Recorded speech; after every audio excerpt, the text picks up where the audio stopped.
Hey y'all, welcome to the podcast, Wrestling in Color, with your host, Stephanie.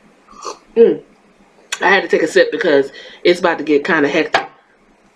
Make sure you, what you're supposed to do, like, thumbs up, thumbs down, comment, join in the fun. I welcome all criticism, all whatever.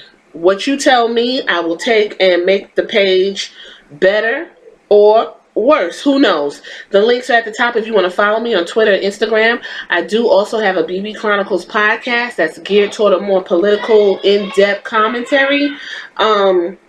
More for our thinkers. That is $3 subscription because some stuff does not need to be public and free for consumption.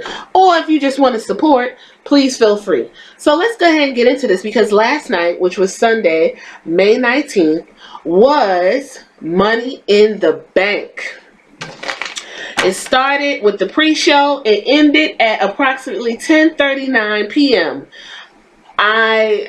We're going to go through each match. It's not going to take a long time because I'm not about to give you the blow by blow of who threw what punch and who did this body slam and stuff. I'm just going to give you my thoughts on the match, and I got more questions than answers. How about that? And then I think we'll probably do a Raw review because Raw is going to be on tonight, which is May 20th. What's good about me doing it now is everyone kind of got all of their energy out. And I had the time to really think about what I watched before I just was charged up and on edge. Okay? Now you're getting this perspective from a totally different kind of person. Remember that. I know I'm not the run-of-the-mill wrestling fan girl. You know, I'm an older gal, and I do enjoy my wrestling. I've been around a lot longer than most of you who are listening to this podcast. So, sit back, relax, go fold some clothes, I don't know, do some homework, and listen to my sultry voice as we get into the Money in the Bank review. So, we go ahead and we start with the pre-show, which started at 6 o'clock, I believe. No, 7 o'clock. No, it started at 6, I think.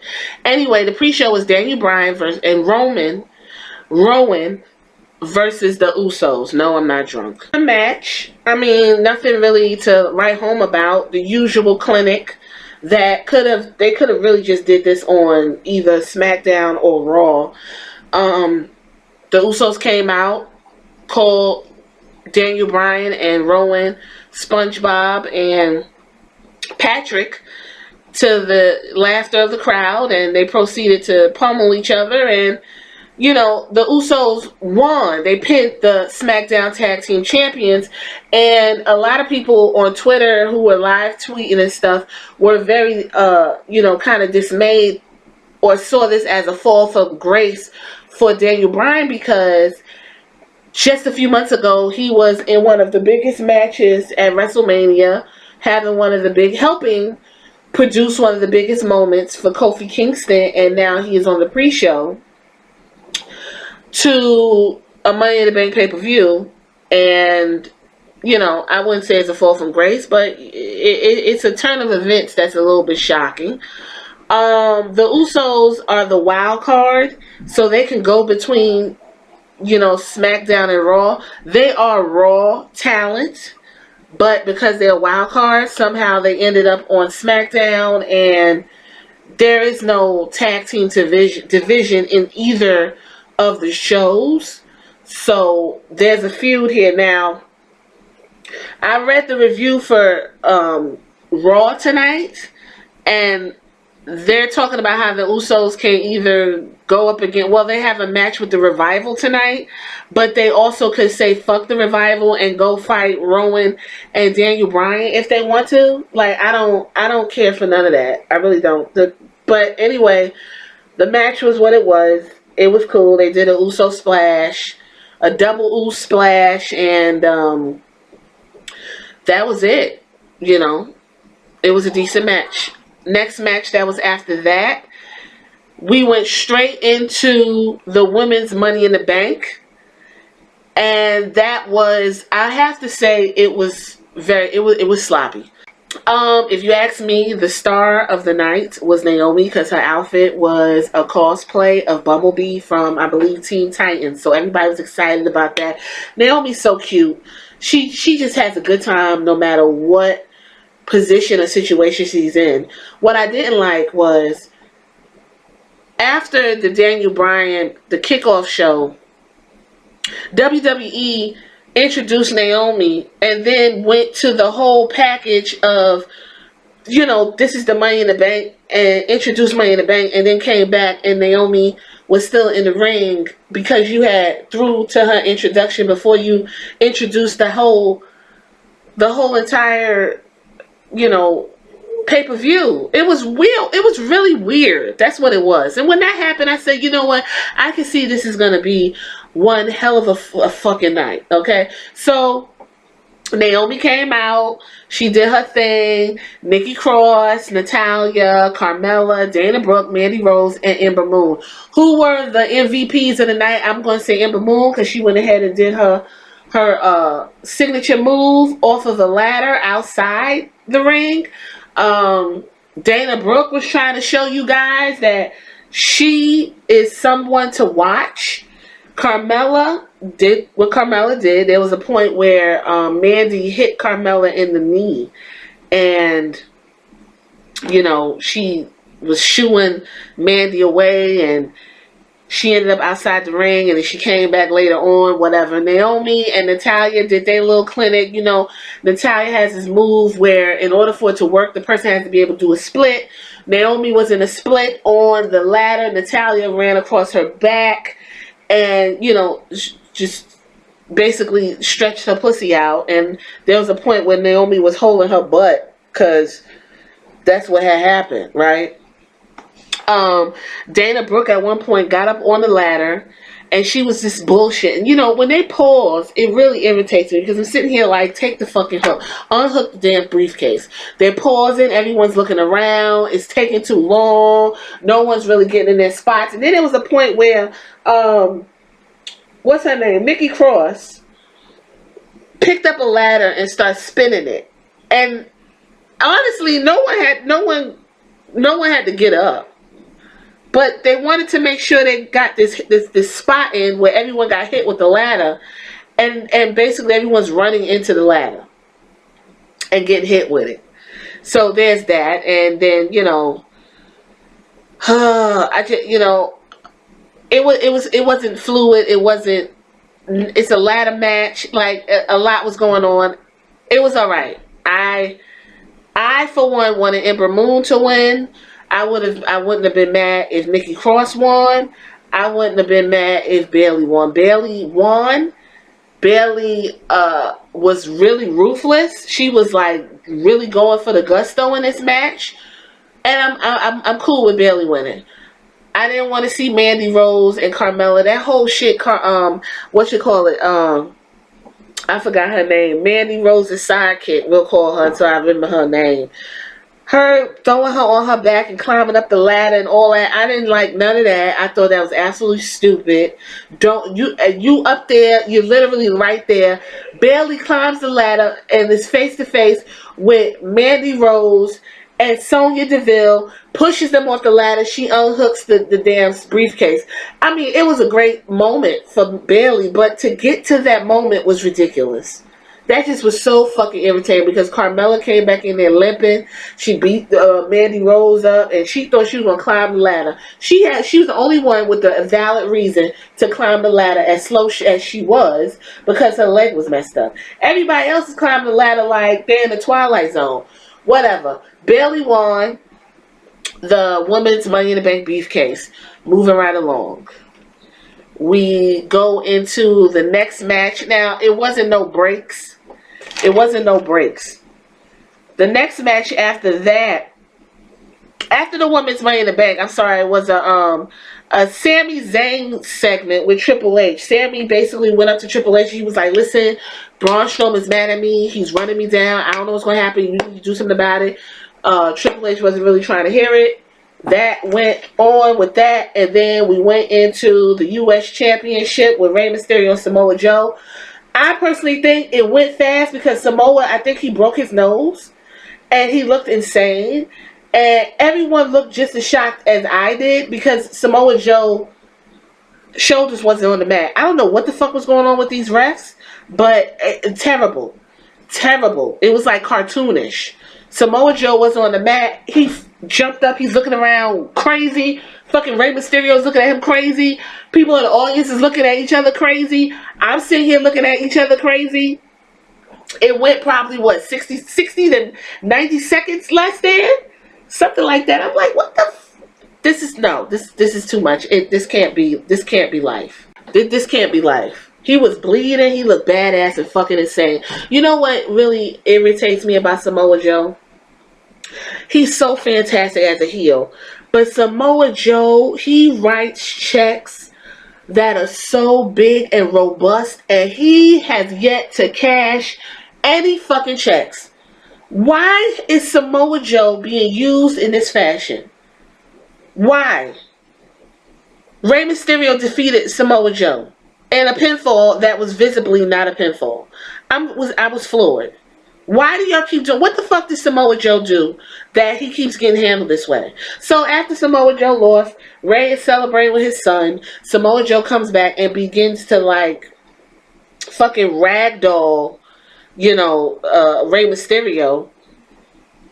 He single arm slammed him, and then he did a senton, if that's what it's called. I don't really care to know the moves, but he did a senton, which he like jumped and landed on Rey. Mind you, Rey Mysterio's son is standing there looking. If it's my dad getting his fucking ass beat, I'm coming up in there and I'm whooping your ass. Even if I get my ass beat, you're not gonna sit there and beat my dad up.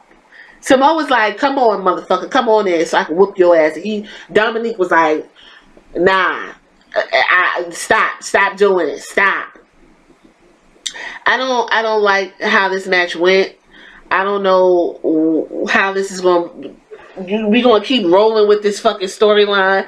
I enjoy Rey, and from what I heard on the street, that Rey really wants to go ahead and retire, and he wants to pass his mask over to his son. But if this is how we have to do it, I don't know. But I didn't like the match. Didn't like it at all. I was confused, and I don't like how the WWE is handling Samoa Joe. Then we went into Shane McMahon and The Miz. I want somebody to tell me why the fuck does Shane have to be in every single pay-per-view? I just want to know. I know he's the boss's son, but why?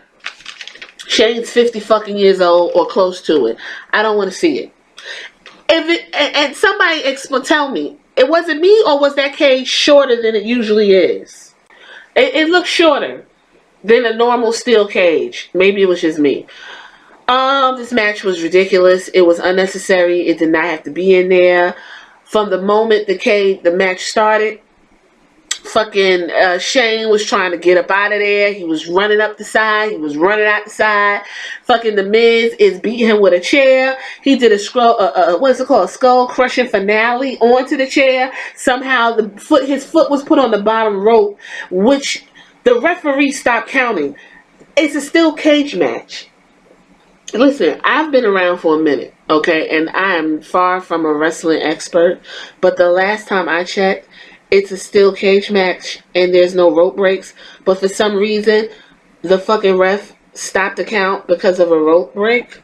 I don't understand, because he put it, I don't understand. So the crowd this is bullshit. Did that stop them? They kept going. Finally, they're atop the rope. The Miz was going to do a super suplex off of the top of the steel cage, and Shane's big butt ass is hanging off the side of the steel cage, and then The Miz is on the other side. He couldn't get him over, and then to end the match, Shane drops out of his shirt and lands on the floor. I mean, I was just like, this wasn't necessary. I wasn't amused at all. I don't want this. I thought after the fucking WrestleMania, after they did the suplex off the thing at the rest, that was the end of it. So Shane won back to back. Like, where is this going? Where is this going? Why don't you go beat up Roman for punching your dad in the face? Like, I don't understand. I don't like the story. I'm over it. I'm tired. It's ran out. It's drawn out. After that, we went into Sami Zayn was hung upside down in the back. Triple H is running. Everybody's trying to figure out what the fuck is going on. Triple H runs. I think. No, that's after this. The next one. So Triple H sees Sami Zayn hung up in the back. He's trying to figure out what's going on. Then we go to the Cruiserweight Championship. First of all, I want to say congratulations to 205 Live for not being in the pre-show. You're actually put into a pay-per-view. Big change. But the problem is Tony Nese and Araya Daivari did absolutely nothing for me. When the bar for 205 Live is set so fucking high that these guys just didn't perform to my liking. After I watch a Buddy Murphy, Cedric Alexander, a couple other guys. Oh, Mustafa Ali. After I watched these people flying across the ring and shit, Leo Rush doing all kinds of crazy shit in the ring, and then y'all perform the way y'all performed. At one point, Daivari messed up. Like, I don't like it. It was boring to me. I'm sorry, I was bored. I didn't care for it. Tony Nese won that match, and we're just gonna move along. I don't really have anything to say about that. If you don't watch 205 Live, I mean, whatever. You know, it was what it was. The crowd was kind of tired, and I was tired. I didn't really care for it. Tony Nese kept his title, by the way, if I didn't say that. After that, Triple H was trying to find out who hung Sami Zayn upside down. So he saw Braun Strowman, and he asked Braun Strowman, did he, hang Sami Zayn up? And Braun Strowman said no. I don't know what you're talking about. And Triple H was like, well, I think you did. The thing was, Braun Strowman, after watching him for some years, if he wants to brutalize somebody, he's going to do it. And he's going to let everybody know he did it. Didn't y'all just watch him brutalize fucking Kevin Owens? And for like a week, 2 weeks? Didn't we watch that? He brutalized Kevin Owens and let everyone know that he was doing it. So why wouldn't he lie about hanging Sami Zayn upside down? I thought that was stupid. And then he was like, man, fuck it. Whatever. I'm out of here. Because Triple H was like, well, you need to go home. You're not in the Money in the Bank. You're not a part of this. Just go. He was like, man, whatever. Fuck this. And left. And I don't blame him. Because I'm sitting here like, what the fuck? Okay. He didn't do it. So, I don't know. I don't know where that whole package was, but whatever. I guess at the end, 2 and 2 together, we found out who actually put Sami Zayn out of the Money in the Bank match with the other guys. Look, and Braun Strowman, and it was this whole, it's 7 men, who's going to be the 8th? Anyway, we went straight into the Raw Women's Championship, which was Becky Lynch and Lacey Evans. Becky made Lacey tap out. Problem is, Lacey had a clear 3 count. That's the first problem. Lacey's pinned Becky for 4 counts. And it looked like the damn ref was like confused. And then he sat there and waited for Becky to go ahead and do what she did. I'm sitting here like, what the fuck is this? I don't even care for Lacey. And she clearly won the match. The match wasn't good. It was clunky anyway. Only thing I did like was the alligator roll or whatever the fuck she was doing, and that disarmer. Like, it just didn't do nothing for me. I figured that Becky was going to keep the Raw Championship because her man is over on Raw. So they need what is she, a babyface over on Raw, and her and Lacey will continue to feud. That's it. Lacey Evans has done absolutely nothing to get this match to begin with. So now that and then the funny thing is they were showing Lacey Evans' package, and literally 2 matches and her walking in a circle. That got her a motherfucking title That got her a title match. Unbelievable. Becky Lynch won. Whatever. Moving right along. Wasn't really excited about that. Like I said, the refs all night were whack. While Becky Lynch is whoa, whoa. Here comes Charlotte. And Charlotte had the biggest fucking smile on her fucking face. That shit had me laughing. Charlotte was like, go back in the ring. Where the fuck you think you going? We about to do it right now, boo. Don't care about what you talking about. So, the SmackDown Women's Championship started. Charlotte Flair and Becky Lynch. They got to punching and beating each other up. At one point, Flair got the best of Charlotte. And, Flair got the best of Becky. And, she won. She won her 9th title reign. And that's when Bayley decided that she was going to go ahead and cash in. Now, this is what I didn't like. First of all, what pissed me off watching this whole thing was y'all screwed over Asuka for absolutely no fucking reason. You gave Charlotte a 9th women's championship for absolutely no fucking reason. That did not count. That did not last but 2 minutes. It was just useless. Then Bayley comes out. Everyone's happy for her. But for her, it took her so long to fucking figure. This is what the problem I have.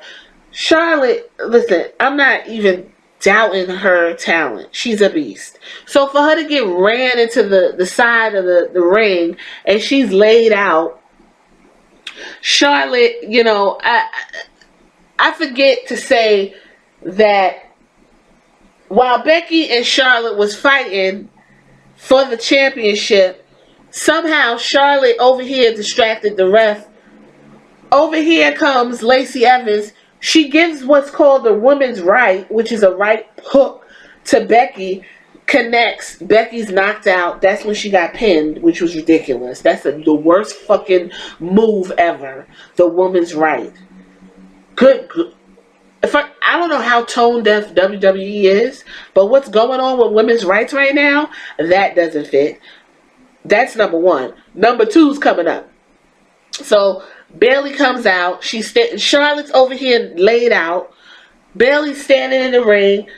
She's looking at the briefcase. She's looking at Charlotte. She's looking at, and time is going by and by and by and by. I'm sitting here like the fuck. Finally, she said, "I'm cashing in." Cashed in. Went ahead. Pulled Charlotte into the middle of the ring. Hit a flying elbow. Got the 1, 2, 3. Boom. That was it. She celebrated. Everybody was happy. I was happy for her because the way WWE has been booking her, I know everyone said, "Oh, Vince is just that petty that he did all of that just to show Sasha Banks that he don't give a fuck about her." And you know what? If that was my boss, I wouldn't want to work for him anyway. That is absolutely insane and childish to sit there and taunt your employee on live television.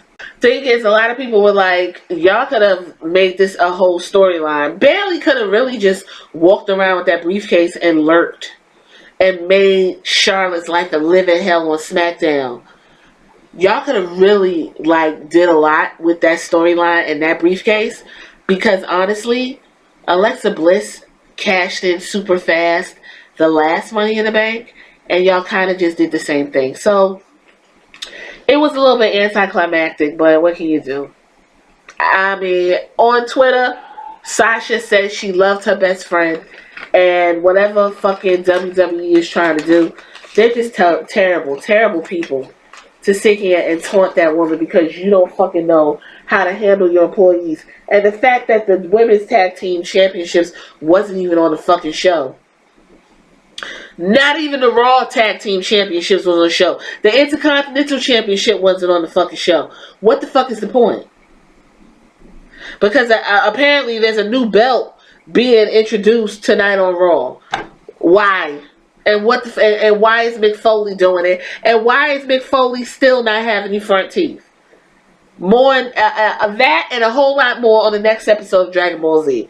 So we going into After the celebration, this Roman Reigns versus Elias.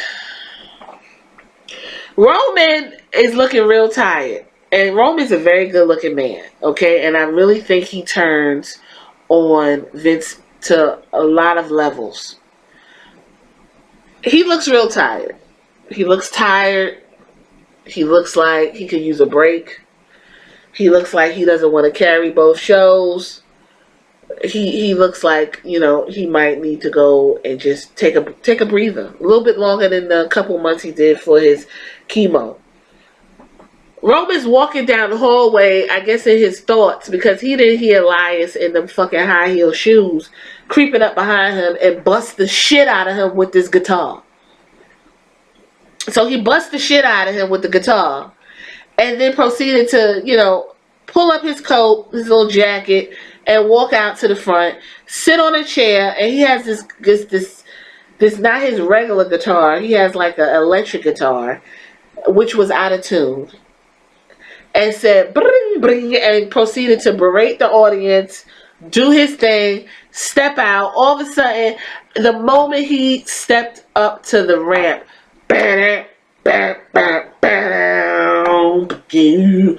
Roman Reigns comes out, super punches the man in the face, takes him down to the ring, spears him to death, and wins the match. I think it was less than a minute. The match itself. They didn't have to put this in the into the pay-per-view. Y'all could have really found some other shit, or just not put this in the pay-per-view, period. It was pointless.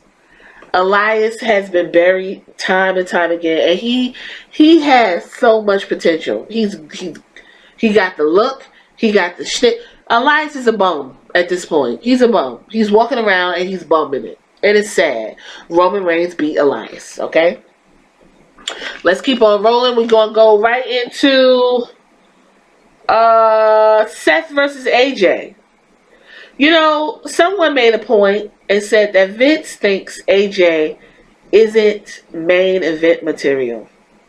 Well, let me explain something to y'all right the fuck now. This match was the best thing on this entire pay-per-view. It was a good, smooth... I mean, there was a point where AJ did some type of backwards, I don't know what the fuck it's called, a backwards neck breaker, and then there was a Pele kick, and then Seth tried to do a fucking curb stomp, and then got reversed into a Styles Clash, and it was so good. It was so good. It was so good. It was good. It was a good match. I was all like, ooh. But when they do that backwards stuff, where the head's going backwards and you dropping them, and then he did that Falcon Arrow move where he rolls, and I just really cringe. But they were so good. That was the best match of the night. Yes. If I had to grade it, A+++++. And I rewatched it. Sure did. Rewatched it during the live, because after that everything else goes straight to shit. Excellent match. Seth retains, as I thought he would, and everything keeps going. So at one point, after Seth is in the ring and everybody's like, yay, AJ put his hand out. The good guy he is, got a handshake. He was very disappointed because AJ hates to lose. He hates to lose wrestling matches, and he hates losing at video games. Seeing him in action. AJ is a video game head. Okay? Now, after that, it was a weird 6-man tag team action next. And I'm tweeting like, did I miss something? What the fuck is this? Who are they? Who? I don't remember. Lucha House Party's in the ring. They talking about some shit with the music going, so you don't know what the fuck they're talking about. And all of a sudden, Lars Sullivan comes out, and it was quiet as fuck. You can hear a pin drop. Let me explain something to y'all real quick. Lars Sullivan made those comments while he was training for the WWE Performance Center. For those that want to forget that very important fact, he said some horrible shit about everybody from the rooter to the tutor. And so WWE wasn't going to do anything about it until the advertisers were like, are y'all going to do something about this? We have all kinds of people that buy our products. Wrigley's Bars was like, hello, you going to do something about it? Then WWE fined the man $100,000. Everybody's like, that's too much, that's too much. No, it's enough, especially if you're a company that supposedly have ethics, morals, values, integrity, and a mission statement. You knew the man was hateful and you gave him a contract. I'm not shocked because your fucking boss is racist as fuck. And it's displayed throughout history of WWE. Vince McMahon. So, with that being said, with all of that going on, why would you have this man come out and beat a bunch of Latinos? Explain this to me. Lars Sullivan did not need to be on this show. I don't even think Lars Sullivan was advertised for the show. They literally put Lars Sullivan in the fucking show. It was stupid. It was boring. At one point, he got split on the head. He looked dumb. And that's just what it was. It was unnecessary. You're going to push this man. And everyone's looking like, here comes the racist. Here comes the Nazi. Here comes the juice head. Lars is done. Whether you like it or not, he's done. And everyone on Twitter who's so upset that everyone don't move on. It's always move on when the shit doesn't affect you. I don't give a fuck that he sat down with Titus. I don't give a fuck that he said it's all good. He don't speak for the majority of people, and neither does fucking Titus. And neither do the Latinos. We ain't no monolith. He was disgusting, and what he said was disgusting. And in the real world, he would not have a job. But this is the WWE. And when you have someone like Vince McMahon running the show, you have the Kabuki Warriors. Terrible. It did not need to be anything. Moving on.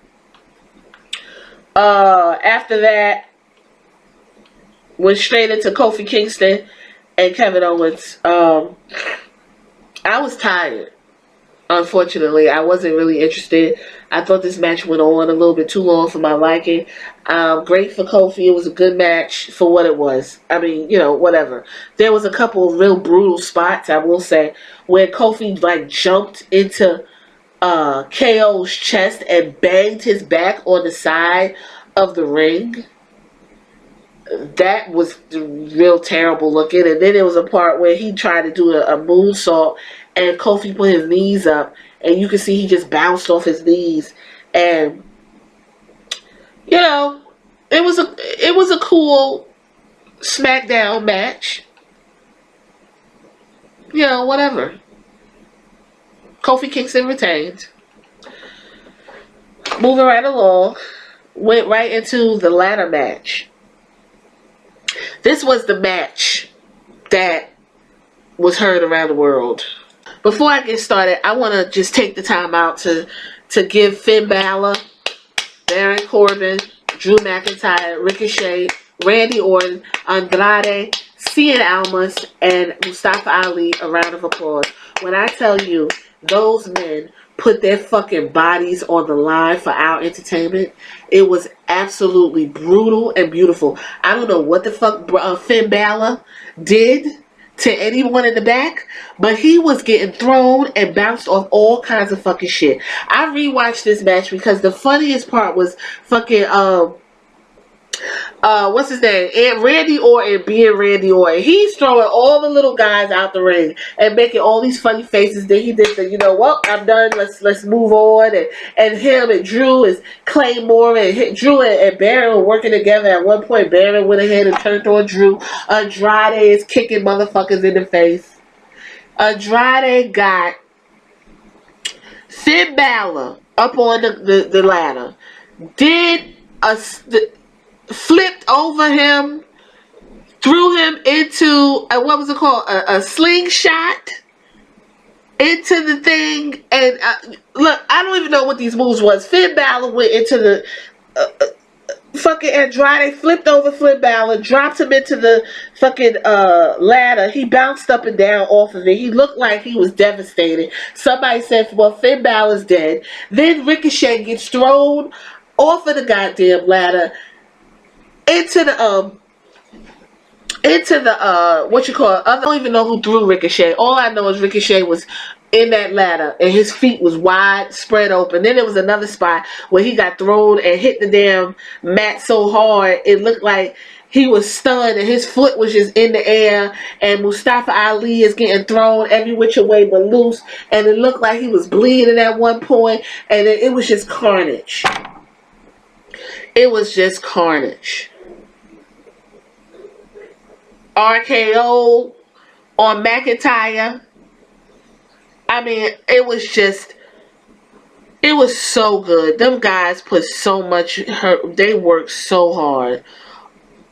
So now that we know what's coming out anyway in the news is that Mustafa Ali was told that he was going to win the ladder match.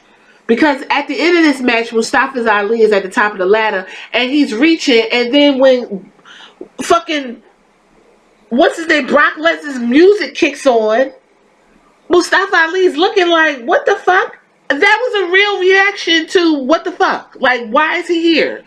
He really thought he was winning. I'm thinking the motherfucker just, what, is he retarded? Get the goddamn, no, he thought he was winning. That's word on the street. That Mustafa Ali was told backstage that he was winning. No one knew Brock Strowman. No one knew that Brock Lesnar was there to do what Brock Lesnar just had did. No one knew that. I would be so thoroughly upset and disgusted by this whole display that y'all did to them other men. Mind you, I also want to point out Finn Bálor, the Intercontinental Champion, will be defending his title against Andrade as the Demon. That was advertised. So now you're going to just run the Demon into the ground. I know it's going to be a great match. Andrade won't be getting that title belt because if the Demon loses, you're going to take the whole mystique away from him. I just was sitting here. I was sitting there looking like... And the way Brock Lesnar was laughing, he ran, come barreling down, knocked the ladder, hit the cameraman, split him open. Fucking Mustafa was on the ladder. He knocked Mustafa off the ladder and split him open. It was terrible. It was terrible. He doesn't really give a shit about anybody. Really? So, is it safe to say that Brock Lesnar is the one that strung Sami Zayn upside down? And Triple H, you just didn't know he was in the building. It was terrible. Terrible, terrible, terrible, terrible, terrible. If this is the way WWE wants people to talk, you got people talking but not for good stuff. So Brock Lesnar got the Money in the Bank briefcase. Now, this is what I think is going to happen because Brock Lesnar is scheduled to fight Rollins at Saudi Arabia, I thought. I thought he was already scheduled. Maybe I was confused. So they gave him this briefcase so he could cash in on Monday, and I guess on today, and get his fight at Saudi Arabia. Take the belt off of Seth. But last time I heard that Fox wants talent on their show, so why can't he cash in on Kofi Kingston? I would think that he would cash in on Kofi Kingston. I'm probably thinking, oh, I don't know what the fuck to think, honestly. It just was very tiring to watch those guys. And why is there like bullet sounds in the beginning of Ricochet's music? That's my review of Money in the Bank. I don't know. I didn't care for the ending. Y'all liked it. I thought the show was trash. It was clunky. It was thrown together. Everybody did their job. They did what they needed to do. The highlights for me was AJ and Seth. Excellent. The Money in the Bank men's match was excellent until the end. I wanted to throw up. That's it. Go down there. Thumbs up, thumbs down. Make your comments. Do what you got to do. And lastly, before I go, Andrade is a superstar. Andrade Cien Almas is the next best thing. If Vince wasn't such a fucking racist, to tell that man that he needs to speak English in order to be the face of this raggedy fucking company was absolutely racist as fuck. And I don't care what anyone has to say. Asuka, Kairi Sane, all of them. Andrade, All of them, even Rusev, made it through NXT and beyond without having to say 3 words. They just went in there and whooped ass. Andrade actually he's put all this work in to learn fucking English when he got Selena Vega right there. And honestly, Andrade, when he speaks Spanish, is the sexiest thing, and he sounds like a fucking heel, speaking Spanish and talking shit to people. Lastly, if you want people to understand what these folks are saying in their native tongue, how about you use subtitles? On AEW's All In, Double or Nothing on that YouTube, they got those 3 guys, what's they called? A Grand Metalik or something? Anyway, it's 3 luchadors over there. I don't know their names off top. They were speaking in Spanish, telling you what they're going to do in AEW, and guess what? They had subtitles. There you go. Stop forcing people to do some shit that they don't have to do. Andrade don't need to learn how to speak English. I mean, he could learn it for his girlfriend Charlotte. But I'm pretty sure the language of love does not, you don't have to speak. You don't have to speak to fucking wrestle. You speak through your body. And I wanted to get that off my chest because that really bothered me that he told that man that. Andrade was phenomenal tonight. You understand? Phenomenal. He has no fear.